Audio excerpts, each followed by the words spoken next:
Mr President, this motion recognises that 22nd of September was World Car Free Day. It's an annual event. It's held every year on the 22nd of September, and it involves cities around the globe coming together to celebrate World Car Free Day and encouraging motorists to leave their car at home for the day. Now, I don't intend to speak for very long on this motion, Mr President. I know we have a few things to get through, but I do want to talk about some of the benefits of going car-free. We know, of course, that this reduces air pollution and that the promotion of walking and cycling is good for public and community health. Car-free days provide cities with the opportunity to appreciate how pollution impacts on our everyday lives. Vehicle emissions are one of the main sources of outdoor air pollution, particularly in our cities, and ambient air pollution alone caused 4.2 million deaths in 2016, according to the World Health Organization. Transport is also the fastest-growing source of fossil fuel emissions, the largest contributor to climate change. In fact, here in South Australia, transport accounts for 28% of our greenhouse gas emissions, the highest for any sector in our state.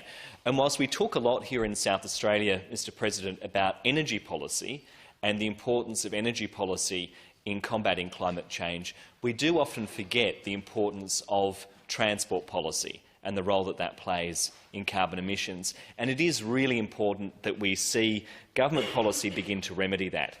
The exhaust from vehicles emits harmful greenhouse gases such as carbon dioxide, carbon monoxide and nitrogen oxides, and it's these emissions that pose a significant threat to our environment and to health. While the no-car lifestyle isn't for everybody, there are lots of good reasons to drive less, including lowering the carbon footprint, reducing road congestion and, of course, reducing the chance of car accidents, not to mention the fact that walking and cycling is really good for general health and well-being. By driving less, drivers will also save on expenses such as soaring petrol prices, car insurance and car repairs. And by choosing more active models of transportation such as cycling, walking or using scooters, one increases their activity levels too.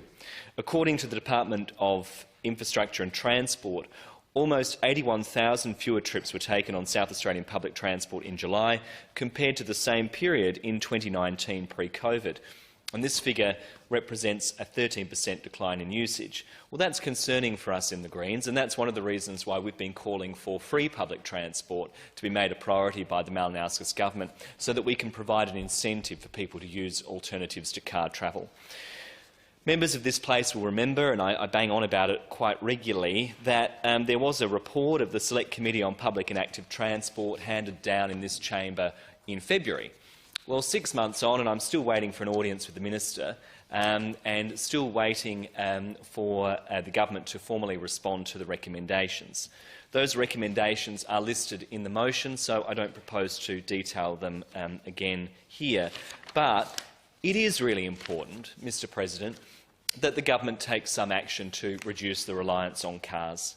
It's worth noting that the first car-free day event that was held in Paris in France, held in September of 2015, was found to reduce exhaust emissions by 40%.